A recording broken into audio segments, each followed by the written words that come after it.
ఇక ఉమ్మడి ఖమ్మం జిల్లా రైతులు ఎన్నాళ్లుగానో ఎదురు చూస్తున్న సీతారామ ప్రాజెక్టు ప్రారంభోత్సవానికి ముహూర్తం ఖరారైంది. ముఖ్యమంత్రి రేవంత్ రెడ్డి చేతుల మీదుగా ప్రాజెక్టు ప్రారంభం కానుంది. భద్రాద్రి కొత్తగూడెం జిల్లా ములకలపల్లి మండలం పూసుగూడెంలోని 2 పంప్ హౌస్ ను సీఎం రేవంత్ రేపు ప్రారంభించనున్నారు. ఇక ఇప్పటికే ఉమ్మడి ఖమ్మం జిల్లా మంత్రులతో పాటు నీటిపారుదల శాఖ మంత్రి ట్రయల్ రన్ నిర్వహించారు. హైదరాబాద్ నుంచి హెలికాప్టర్లో బయలుదేరి ఈ 2 ట్రయల్ రన్ కార్యక్రమాల్లో పాల్గొంటారు. అనంతరం ఖమ్మం జిల్లా వైరా చేరుకుని బహిరంగ సభలో రైతు రుణమాఫీపై ప్రసంగిస్తారు. ఇదే అంశంపై మరిన్ని అప్డేట్స్ మా భద్రాద్రి కొత్తగూడెం ప్రతినిధి తిరుపతిరావు అందిస్తారు.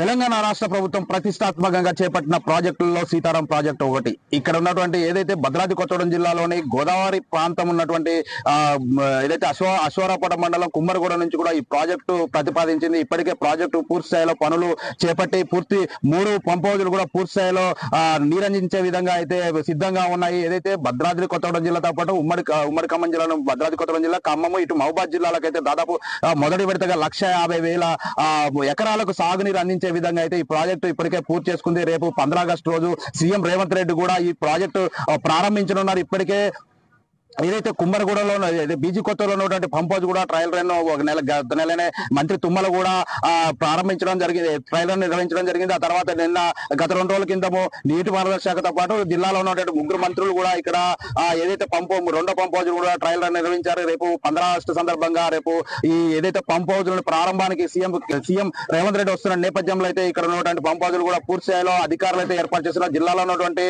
మంత్రులంతా కూడా ఇక్కడ పర్యవేక్షిస్తున్న పరిస్థితి ఉంది. ఇప్పటికే గత నెల నుంచి కూడా ఇక్కడ ఉన్న జిల్లా 3 మంత్రులతో పాటు నీటిపారుదల శాఖ మంత్రి కూడా ఇక్కడ పర్యవేక్షిస్తున్న పరిస్థితి. మనం ప్రస్తుతం పంప్ హౌస్ ఉన్నాము. మనం విజువల్స్ చూసుకోవచ్చు. ఇక్కడ ఉన్నటువంటి పంప్ హౌస్ ఆల్రెడీ పూర్తిగా ట్రయల్ రన్ మొన్న 3 మంత్రులు కూడా ట్రయల్ రన్ నిర్వహించిన పరిస్థితి ఉంది. ఏదైతే బీజీ కొత్తూరు గోదావరి వద్ద నుండి అంటే అశోకపురం మండలం నుంచి దాదాపు అంటే బీజీ కొత్తూరు వద్ద ఉన్నటువంటి మొదటి పంప్ హౌస్ వద్దకు చేరుకుంటుంది. అక్కడ నుండి మరో 43 కిలోమీటర్లు అంటే కెనాల్ ద్వారా అంటే ములకలపల్లి మండలం పూసుగూడెం వద్దకు మరో పంప్ హౌస్ వద్దకు చేరుకుంటే అక్కడ నుంచి 100 కిలోమీటర్లు అంటే దూరంలో ఉన్నటువంటి ఏదైతే ఖమ్మం జిల్లా ఏనుకూరు వరకు కూడా ఈ కెనాల్ ద్వారా చేరుకుంటుంది. అక్కడ దాదాపు హెవీ మోటార్ అంటే ఈ ఒక పంప్ హౌస్ లో దాదాపు 25 మెగా హెచ్పి నుంచి 40 మెగా హెచ్పి వరకు కూడా ఈ భారీ స్థాయి మోటార్లు అయితే ఇక్కడ ఏర్పాటు చేసి ఏదైతే ఈ కెనాల్ ద్వారా అయితే వాటర్ పంపించే విధంగా అయితే చర్యలు చేపడుతున్నారు. ఏది దాదాపు గోదావరి 10 లక్షల ఎకరాలకు తడిచే విధంగా అయితే కావచ్చు,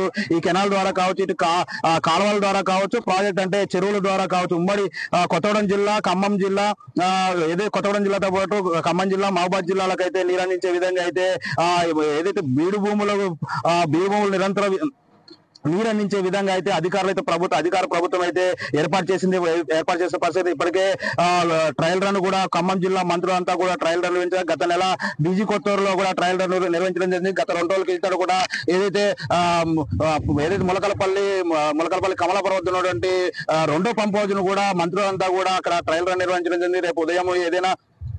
రేపు ఉదయం ఆగస్టు 15 నేపథ్యంలో అక్కడ ఉన్న కార్యక్రమాలు నిర్వహించుకొని ఇక్కడ ఉన్నటువంటి మధ్యాహ్నం 2 గంటల సమయంలో అయితే భద్రాద్రి కొత్తగూడెం జిల్లా సీఎం రేవంత్ రెడ్డి చేరుకున్నారు. ఇక్కడ పంప్ హౌజులు పరిశీలించిన అనంతరం ఇక్కడ ఏదైతే ప్రజలతో సమీక్షించనున్నారో ఆ తర్వాత ఇక్కడ ఉన్నటువంటి ప్రోగ్రాం పూర్తయిన తర్వాత హెలికాప్టర్ ద్వారా అక్కడ ఉన్నటువంటి ఏదైతే ఖమ్మం జిల్లాలోని వైరా ప్రాంతానికి చేరుకుని అక్కడ ఉన్నటువంటి ఏదైతే ఇప్పటికే రైతులు